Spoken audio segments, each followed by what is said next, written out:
నమస్తే, నేను మీ సతీష్.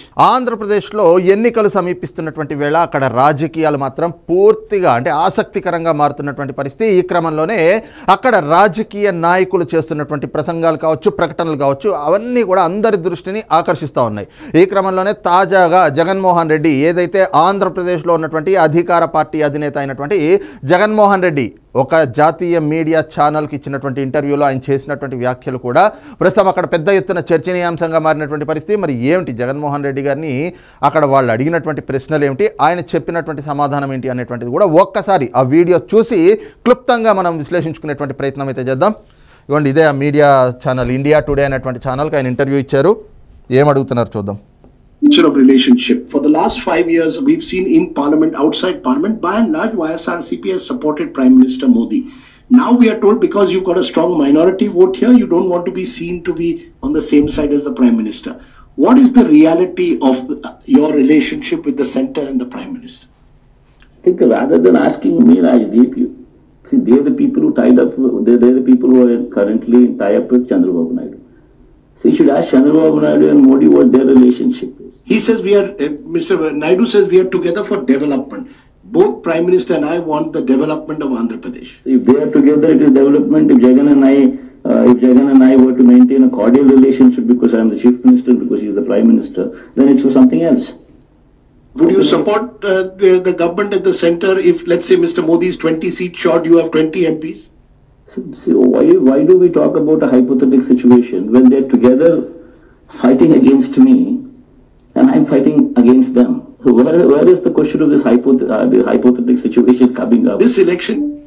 ఇది చూస్తున్నాం కదా. ఆయన అడిగినటువంటి ప్రశ్న ఏమిటంటే, గడిచిన 5 ఏళ్లుగా ఆంధ్రప్రదేశ్లో ఉన్నటువంటి వైసీపీ ప్రభుత్వం కేంద్రంలో ఉన్నటువంటి భారతీయ జనతా పార్టీ దగ్గర పాదాక్రాంతమైనట్లుగా వ్యవహరించారు కదా. వాళ్ళు పార్లమెంట్లో కానీ బయట కానీ బీజేపీ నాయకులు అంటే కేంద్రంలో ఉన్నటువంటి భారతీయ జనతా పార్టీ పెద్దల దగ్గర మోకరిల్లినట్టుగా, రాష్ట్ర ప్రయోజనాలన్నీ తీసుకొచ్చి అక్కడ తాకట్టు పెట్టినట్టుగా, మీ రాష్ట్రానికి ఏం చేశారు, ఏం చేయలేదు, ఏం కావాలి అనేటువంటిది ఇక్కడి నుంచి మీరు అడిగి తీసుకెళ్ళింది ఏమీ లేదు. కానీ వాళ్ళకు అవసరమైనప్పుడు కూడా ప్రతి బిల్లుల్లో కూడా మీరు మద్దతు ఇచ్చుకుంటూ వచ్చారు కదా, రైట్ ట్రయల్గా అంటే నిస్సిగ్గుగా ఎక్కడికక్కడ పూర్తిగా వాళ్ళు ఏ బిల్లు పెడితే ఆ బిల్లుకి అంత మంచా చెడా ఏమీ అక్కర్లేదు, మీకు అవసరం కాబట్టి వాళ్ళకైతే పాదాక్రాంతమైనట్లుగా వ్యవహరించారు కదా. మరి ఇప్పుడు ఏదైతే అక్కడ కూటమిగా ఉంది కదా, మరి తెలుగుదేశం, జనసేన, భారతీయ జనతా పార్టీ కూటమిగా ఉంది కదా, అసలు అంటే బీజేపీ తోటి మీకు ఉన్నటువంటి రిలేషన్ ఎలా ఉంది అని చెప్పేసి అని అడిగితే, నన్ను అడిగేది ఏముంది, వాళ్ళిద్దరూ పొత్తు పెట్టుకున్నారు కదా, మీరు చంద్రబాబు గారినో మోడీ గారినో అడగాలి, నన్ను అడిగితే నేనేం చెప్తాను అని చెప్పేసి అలాంటి మాటలు చెప్తారు. నిజమే కదా, ఆయన అడిగిన మాట అయితే వాస్తవం కదా. గడిచిన 5 ఏళ్లుగా జగన్మోహన్ రెడ్డి ఏనాడైనా రాష్ట్ర ప్రయోజనాల గురించి ఎక్కడైనా మాట్లాడినటువంటి పరిస్థితి చూసామా? ఎప్పుడు జగన్మోహన్ రెడ్డి ఢిల్లీ వెళ్ళినా దేని గురించి వెళ్తాడు? ఆయన పైన కేసుల గురించో, లేదంటే అవినాష్ రెడ్డిని ఆ కేసు నుంచి తప్పించాలని చెప్పేసి అక్కడ మోకరిళ్ళడానికి వెళ్తాడో. ఈ అంశాలు తప్పితే ఏ రోజైనా రాష్ట్రం గురించి, రాష్ట్ర ప్రయోజనాల గురించి నేను ఈ అంశాలు చర్చించడానికి వెళ్ళాను అని చెప్పి ఢిల్లీలో అక్కడ కేంద్ర మంత్రుల్ని, ప్రధానమంత్రిని కలిసి బయటకు వచ్చాక ఒక్కనాడు, 5 ఏళ్లలో ఒక్కనాడంటే ఒక్కనాడు ఒక చిన్న ప్రెస్ మీట్ పెట్టి చెప్పిన పాపాన పోయాడా? ఏ రోజు ఏమీ చెప్పలేదు. ఇదిగాక ఎప్పుడూ ఒకటే ప్రెస్ నోట్ వస్తుంది, అందులో డేట్ మారుతుంది, ఆ అంశాలు ఏవైతే ఉంటాయో కిందవి పైకి, పైకి కిందవి, కిందవి పైకి, పైవి కిందకి ఇలా మారడం తప్పితే ఏ రోజైనా కూడా ఇదిగో పలానా అంశం మీద నేను వచ్చాను, ప్రధానమంత్రి గారిని కలిసి ఈ అంశాన్ని నేను అడిగాను, ప్రత్యేక హోదా ఇస్తా అన్నారు, ఏమైంది అని అడిగాను, పోలవరం నిర్మాణానికి మాకు నిధులు కావాలి కదా, అవి మంజూరు చేయట్లేదు, అవి మంజూరు చేయండి అని అడిగానో, లేదంటే రాష్ట్రంలో ఇంకేదైనా అవసరాల గురించి, ఏదైతే విశాఖ స్టీల్ ప్లాంట్ ఉంది, వైజాగ్ స్టీల్ ప్లాంట్, దాని ప్రైవేటైజేషన్ వద్దండి అని చెప్పి నేను అడిగాను అని ఏ ఒక్కనాడైనా జగన్మోహన్ రెడ్డి చెప్పాడా? ఏమీ లేదు. ఇప్పుడు వచ్చి మీ ఇంట్రెస్ట్ ఏంటి, అసలు మీ తాలూకు రిలేషన్ ఎలా ఉంది మోడీతోటి అని అంటే, అవి నన్ను అడగడం ఎందుకు, మోడీ గారిని, చంద్రబాబు గారిని అడగండి అని చెప్పేసి అని అంటాడు. అదే సమయంలో అలా కాదు, మీరు ఇంతకాలం ఇట్లా వ్యవహరించారు కదా, ఇప్పుడు రేపు కేంద్రంలో భారతీయ జనతా పార్టీకి ఒక 20 ఎంపీ సీట్లు, ఒకవేళ మీరు మళ్ళీ గెలిచి 20 సీట్లు వచ్చాయనుకోండి, మీకు వాళ్ళు భారతీయ జనతా పార్టీకి అక్కడ అధికారంలోకి రావాలి అంటే ఎన్డీఏ కూటమికి ఆ 20 సీట్లు కావాల్సి వస్తే మీరు ఆ 20 సీట్లు వాళ్ళకి మీరు మద్దతు తెలుపుతారా తెలపరా అంటే దానికి నిక్కచ్చిగా ఎస్ నేను తెలుపుతాను, లేదా ఇదిగో వాళ్ళు చంద్రబాబు నాయుడు గారితో పొత్తు పెట్టుకున్నారు కాబట్టి, చంద్రబాబు నాయుడు గారు మాకు ప్రత్యర్థి కాబట్టి మేము భారతీయ జనతా పార్టీకి అంటే మోడీ ప్రభుత్వం ఏర్పాటు చేయడానికి మేము మద్దతు తెలపము అని ఏదో ఒకటి స్పష్టం చెప్పచ్చు కదా. ఇప్పుడు చంద్రబాబు నాయుడు గారు మీకు నచ్చరు, చంద్రబాబు నాయుడు గారితో మోడీ గారు పొత్తు పెట్టుకున్నారు. మరి ఇప్పుడు అయినా కూడా మోడీ గారు పొత్తు పెట్టుకున్నప్పుడు నచ్చుతారో నచ్చరో, నేను మద్దతు ఇస్తానో ఇవ్వనో ఏదో ఒకటి కుండబద్దలు కొట్టి చెప్పచ్చు కదా. ఆహా, గోడ మీద పిల్లాట్లు ఉంటాయి కదా, ఎటు కావాల్సి వస్తే అటు దూకేయచ్చు మనం. ఆ విధంగా ఇప్పుడు ఇలాంటి ప్రశ్నలు ఎందుకు మనకి, అంత మరి సంక్లిష్టమైనటువంటి ప్రశ్నలు ఇప్పుడు ఎందుకు? వాళ్ళిద్దరూ కలిసి నా మీద పోరాడుతున్నారు. ఆల్రెడీ చంద్రబాబు నాయుడు గారు చెప్తా ఉన్నారు కదా, మోడీ గారు నేను కలిసి ఆలోచిస్తుంది రాష్ట్ర అభివృద్ధి గురించి అని చెప్తా ఉన్నారు కదా, మరి దానికి ఏమంటారు అని చెప్పేసి ఆయన అడిగితే, రాజ్దీప్ సర్దేశాయ్ అనేటువంటి ఈ సీనియర్ జర్నలిస్ట్ ఆయన అడిగితే, ఇఫ్ ఐ అండ్ జగన్ ఆయనే జగన్ అన్న విషయం మర్చిపోయినట్టున్నాడు. ఐ అండ్ జగన్ అని చెప్పేసి చెప్తున్నాడు. ఆ విషయాలన్నీ కూడా ఏదైనా కూడా ఒక స్పష్టత ఉండి, ఇదిగో ఈ స్పష్టత, నేను భారతీయ జనతా పార్టీకి మద్దతు తెలుపుతాను లేదా తెలపను, ఏదో ఒక విషయం కుండబద్దలు కొట్టి చెప్పాలి. అది చెప్పకుండా వాళ్ళని అడగండి వాళ్ళే సమాధానం చెప్తారు అంటే మరి ఇంకా నువ్వెందుకున్నట్లు? ఈ రోజున ఆంధ్రప్రదేశ్లో ముఖ్యమంత్రిగా నువ్వు ఎందుకున్నట్లు? ఇది ఈ రోజున ప్రజలు కూడా అడుగుతూ ఉన్నారు. ఇదంతా కూడా ఏమిటి అంటే జగన్మోహన్ రెడ్డి మైండ్ గేమ్. రేపు ఒకవేళ కేంద్రంలో భారతీయ జనతా పార్టీ అధికారంలోకి వస్తే, ఇక్కడైతే ఎన్డీఏ కూటమి అధికారంలోకి రావడం తథ్యంగా కనిపిస్తూ ఉంది. భారతీయ జనతా పార్టీ కేంద్రంలో కూడా అధికారంలోకి రాబోతూ ఉంది. మరి భారతీయ జనతా పార్టీ అధికారంలోకి వచ్చినప్పుడు ఆయన పైన ఏ రకమైనటువంటి చర్యలు తీసుకోకుండా ఉండాలి అని ఇప్పటి నుంచే ఇలాంటి మైండ్ గేమ్లు ఆడుతున్నట్లుగా అయితే కనిపిస్తూ ఉంది. అందులో భాగంగానే మద్దతు ఇస్తానా ఇవ్వనా అని చెప్పేటువంటిది చెప్పండి స్పష్టంగా అని చెప్పి ఆయన అడిగితే దానికి మాత్రం సమాధానం చెప్పట్లేదు జగన్మోహన్ రెడ్డి. ఇంకా చూద్దాం. Your sister, as I said, has been pitted against you. Does that trouble you? Does that leave you dismayed that your legacy is getting fractured? And the Congress party, of which he was the chief minister, has put up the sister. Why is Sharmila? No, what I'm hurt is not because she's contesting. The reason I'm hurt is because she will lose deposits. It pains me the most to see her lose deposits. Because what she's done is not right. The very party that has put my father's name in the charge sheet, the very party that has filed these fabricated cases on me. Fabricated petitions in my case are none other than Congress and TDP. And today, you know who's driving my sister or the Congress party in the state? None other than Chandrababu Naidu through Revanth. You're making a very serious allegation. You're claiming Chandrababu Naidu and Revanth Reddy have propped up Y. Sharmila to take you on in Andhra Pradesh. Absolutely. Congress party is remote controlled by Chandrababu Naidu, as the BJP is being remote controlled by Chandrababu Naidu. ఇది చూస్తూ ఉన్నాం కదా, ఆయన ఎవరైతే ఆ journalist ఉన్నారో senior journalist Rajdeep Sardesai ఆయన అడిగారు, ఇప్పుడు మీ చెల్లెలు కూడా పోటీ చేస్తూ ఉంది కదా, మరి ఈ పరిస్థితులు మీకు ఎలా ఉన్నాయి అని చెప్పేసి అని అడిగితే, నన్ను ఏం బాధిస్తూ ఉంది అంటే నా చెల్లెలు నా మీద అంటే పోటీ చేయడం కాదు, నా చెల్లెలకి డిపాజిట్స్ కూడా రావు, ఆ అంశం నన్ను బాధిస్తూ ఉంది అని చెప్పేసి అది నాకు నొప్పిగా ఉంది అని చెప్పి జగన్మోహన్ రెడ్డి చెప్తా ఉన్నాడు. కానీ జగన్మోహన్ రెడ్డికి ఇంకా తెలియని విషయం ఏంటి అంటే, ఆయనకు తెలుసు, తెలియకపోవడం ఏం కాదు, కానీ కావాలని నటించడం.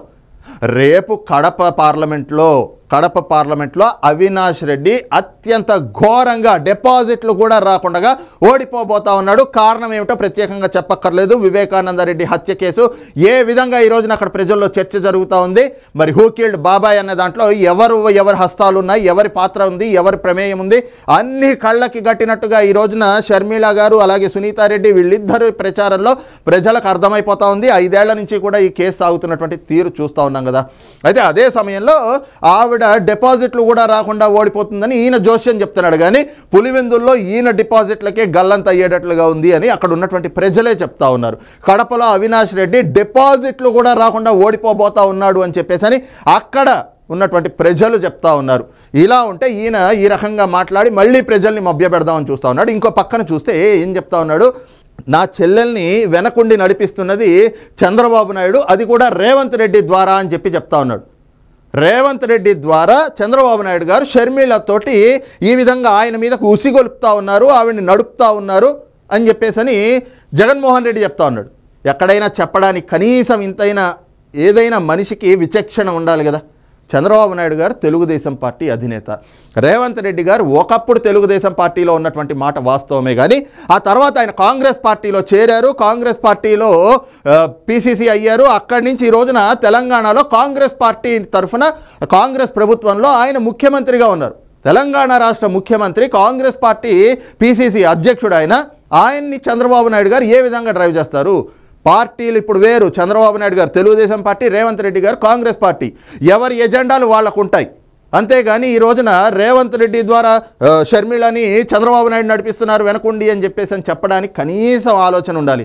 ఒక ముఖ్యమంత్రి స్థాయిలో ఉన్నాడు, ఒక పార్టీ అధినేత అయ్యుండి రాజకీయం ఎలా ఉంటుందో కూడా తెలియదు. ఈయనకు తెలిసిందల్లా కూడా కక్షా రాజకీయాలే కదా, అందుకు ఈ విధంగా మాట్లాడుతూ ఉన్నాడు. ఇంకో పక్కన ఏం చెప్తా ఉన్నాడు, కాంగ్రెస్ పార్టీ అలాగే భారతీయ జనతా పార్టీ ఈ రెండు కూడా రిమోట్ కంట్రోల్డ్ బై, అంటే ఆ రెండింటినీ కూడా కంట్రోల్ చేస్తుంది, వెనకుండి నడిపిస్తుంది, ఆడిస్తుంది చంద్రబాబు నాయుడు గారు అని చెప్తా ఉన్నారు. చంద్రబాబు నాయుడు గారు ఆడిచ్చేటట్లయితే జగన్మోహన్ రెడ్డి 16 నెలలు జైల్లో ఉన్నాడు కదా, బయటకు ఎలా వచ్చేవాడు? 16 ఏళ్ల పాటు అలాగే జైల్లో ఉండేవాడు కదా. ఇప్పుడు అసలు ముఖ్యమంత్రి అయ్యేవాడు కాదు కదా. నిజంగా కాంగ్రెస్ పార్టీని, బీజేపీని ఈ రెండింటినీ కూడా చంద్రబాబు నాయుడు గారు నడిపిస్తున్నట్లయితే, ఆయన చెప్పినట్లుగా ఆ రెండు పార్టీలు నడుచుకుంటున్నట్లయితే అసలు జగన్మోహన్ రెడ్డి ముఖ్యమంత్రి ఎట్లా అయ్యేవాడు? ఆయన గత ఎన్నికలకు ముందే జైల్లోకి వెళ్ళిపోయేవాడు కదా. అసలు జైల్లోకి వెళ్ళడం కాదు, 2012లోనే జైలు నుంచి బయటకు వచ్చేవాడు కాదు కదా. ఈ పార్టీకి కూడా జైల్లోనే ఉండేవాడు. చంద్రబాబు నాయుడు గారికి అంత పవరే ఉండుంటే జగన్మోహన్ రెడ్డి జీవితకాలం జైలు నుంచి బయటకు వచ్చేవాడు కాదు. అందులోనూ జగన్మోహన్ రెడ్డి అధికారంలోకి వచ్చి ఆయన్ని 53 రోజులు జైల్లో పెడితే నిజంగా కాంగ్రెస్ పార్టీని, బీజేపీని రెండింటినీ చంద్రబాబు నాయుడు గారు కంట్రోల్ చేస్తూ ఆయన చెప్పినట్టు నడిపిస్తున్నట్లయితే అసలు ఆయన జైలుకి వెళ్ళి 53 రోజులు ఎందుకు అంత ఇబ్బందులు పడుతూ అన్ని అవస్థలు పడాల్సినటువంటి పరిస్థితులు ఎందుకు వస్తాయి? ఈ మాత్రం ప్రజలు ఆలోచించరని చెప్పేసి జగన్మోహన్ రెడ్డి అనుకుంటున్నాడా? అందుకే ఇలాంటి ప్రకటనలు చేస్తూ ఉన్నాడు. ఇంకో పక్కన ఏం చేస్తూ ఉన్నాడు, తన పైన ఫ్యాబ్రికేటెడ్ కేసులు అంట, అంటే అక్రమంగా కేసులు పెట్టారంట. అక్రమ కేసులా? అది కూడా ఎవరు పెట్టారు? టీడీపీ, కాంగ్రెస్ పార్టీ కలిసి పెట్టినాయని చెప్పేసి అని అంటున్నాడు. బాబు జగన్మోహన్ రెడ్డి గారు ఒకటి అర్థం చేసుకోవాల్సింది ఏంటి అంటే, మీ మీద కేసులు పెట్టింది చంద్రబాబు నాయుడు గారును కాంగ్రెస్ పార్టీ కాదు, సిబిఐ, ఈడీ. అలాగే కేసులు పెట్టింది ఫ్యాబ్రికేటెడ్ కేసులు కాదు. ఆల్రెడీ మీ మీద కేసులు పెట్టడంతో పాటుగా మీరు చేసినటువంటి దోపిడీ ఏ విధంగా క్విట్ ప్రో కో చేశారో, మీ నాన్నగారికి అంటే మీ తండ్రి గారికి ఉన్నటువంటి అధికారాన్ని అడ్డం పెట్టుకుని కొందరు వ్యక్తులకి ఆయాచిత లబ్ధి చేకూర్చి వాళ్ళ ద్వారా మీ సాక్షి పత్రికలో, సాక్షి ఛానల్లో 10 రూపాయల షేర్ని 1500, 2000, 3000కి ఎలా కొనిపించారో, ఈ రోజున ఎలాగ మీరు ఇన్ని వందల వేల కోట్లకి పడగలెత్తారో అన్ని సాక్ష్యాలతో సహా సిబిఐ, ఈడీ అలాగా ఛార్జ్ షీట్లు ట్రంక్ పెట్టెలతోటి మోసుకెళ్ళి మరి సిబిఐ కోర్టులో పెట్టారు కదా, గుర్తులేవా? అన్ని సాక్ష్యాధారాలతో సహా చూపించారు. అన్నీ చూపిస్తేనే మీరు 16 నెలలు జైల్లో చెప్పకూడదు తిన్నారు. 43,000 కోట్ల రూపాయలు అటాచ్మెంట్ చేశారు. ఇవాళకి కూడా ఆ డబ్బులు విడుదల కాలేదు కదా. మొన్ననే కదా భారతీయ సిమెంట్స్కి సంబంధించినటువంటి 1500 కోట్లు విడుదల చేయండి అంటూ కోర్టుకి వెళ్ళారు, సుప్రీంకోర్టుకి. మరి ఇవన్నీ కూడా వాస్తవాలు కళ్ళ ముందు కనిపిస్తూ ఉంటే అవి అక్రమ కేసులు, ఫ్యాబ్రికేటెడ్ కేసులు అని చెప్తే నమ్మడానికి ప్రజలు పిచ్చోళ్ళలాగా కనిపిస్తూ ఉన్నారు. అలాగే ఏం చెప్తా ఉన్నారు, నా తండ్రి పేరుని ఛార్జ్ షీట్లో పెట్టింది ఎవరు తెలుసా? కాంగ్రెస్ పార్టీ, టీడీపీ అని చెప్తా ఉన్నారు. కానీ ఇక్కడ సాక్ష్యాలతో సహా జగన్మోహన్ రెడ్డి అడ్డంగా దొరికిపోయాడు. ఎవరు? రాజశేఖర్ రెడ్డి పేరుని సిబిఐ ఛార్జ్ షీట్లో ఎవరు పెట్టారు, ఎవరు పెట్టించారు అనేటువంటి సాక్ష్యాలతో సహా ఒక్కసారి చూద్దాం. ఎందుకంటే మొన్న షర్మిల గారు కూడా చెప్పారు. షర్మిల గారు ఏం చెప్పారు? నా తండ్రి పేరుని ఛార్జ్ షీట్లోకి ఎక్కించింది కాంగ్రెస్ పార్టీ కాదు, నా అన్న జగన్మోహన్ రెడ్డి ఎక్కించాడు అని చెప్పారు. దానికి సాక్ష్యం ఇదిగోండి, in the Supreme Court of India criminal application jurisdiction అని చెప్పేసి. ఇది ఎప్పుడు అంటే డేటెడ్ 1 ఫిబ్రవరి 2012. 1 ఫిబ్రవరి 2012లో arising out the judgment and the final order dated 29 December 2011 passed by the Honorable High Court of Andhra Pradesh at Hyderabad in criminal petition number 13993 of 2011. అంటే హైకోర్టులో ఏదైతే పిటిషన్ దాఖలు చేశారో ఆ పిటిషన్ దాఖలు చేసిన దానికి ఏదైతే ఆంధ్రప్రదేశ్ హైకోర్టు ఇచ్చినటువంటి తీర్పుకి దానిపైన సవాల్ చేస్తూ ఒక పిటిషన్ అయితే హైకోర్టు, సుప్రీంకోర్టులో కూడా దాఖలు చేశారు. దాఖలు చేసిన దాంట్లో కూడా ఏంటి చూడండి, in the matter of Ponnavolu Sudhakar Reddy petitioner versus doctor G Geeta Reddy and others respondents. ఏదైతే జగన్మోహన్ రెడ్డి అక్రమాస్తుల కేసులకు సంబంధించి ఆ రోజున జగన్మోహన్ రెడ్డి న్యాయవాదిగా ఉన్నటువంటి పొన్నవోలు సుధాకర్ రెడ్డి వేసినటువంటి పిటిషన్, ఆయనే పిటిషనర్గా ఉన్నాడు కాబట్టి గీతారెడ్డి అండ్ అదర్స్కి సంబంధించిన అంటే వాళ్ళు రెస్పాండెంట్స్ వాళ్ళని ప్రతివాదులుగా చేరుస్తూ ఆ రోజున ఒక పిటిషన్ అయితే కనుక సుప్రీంకోర్టులో కూడా దాఖలు చేశారు. ఈ పిటిషన్ని హైకోర్టులో దాఖలు చేస్తే హైకోర్టు కొట్టివేసింది. ఈ విషయాలన్నీ కూడా షర్మిల గారు సాక్షాత్తు షర్మిల గారు అందరి సమక్షంలో బహిరంగంగా ఆవిడ చెప్పారు. వైఎస్ రాజశేఖర రెడ్డి పేరుని సుప్రీంకోర్టు ఏదైతే ఛార్జ్ షీట్లో పెట్టాలి అని చెప్పేసి పిటిషన్ వేసింది, సుప్రీంకోర్టులో పిటిషన్ వేసింది ఎవరో కాదు జగన్మోహన్ రెడ్డి వేశాడు, అందుకే ఛార్జ్ షీట్లోకి ఆయన పేరు ఎక్కింది అని చెప్పేసి ఇగోండి office report of the limitation అని చెప్పేసి ఆ రోజున ఏదైతే పొన్నవోలు సుధాకర్ రెడ్డి అనేటువంటి వ్యక్తి వేసిన పిటిషన్, ఆ పిటిషన్లో ఉన్నటువంటి పాయింట్స్ కూడా ఏమిటి అనేటువంటిది ఒక్కసారి చదువుదాం. మొత్తం 176 పేజీల పిటిషన్ అయితే కనుక వేశారు.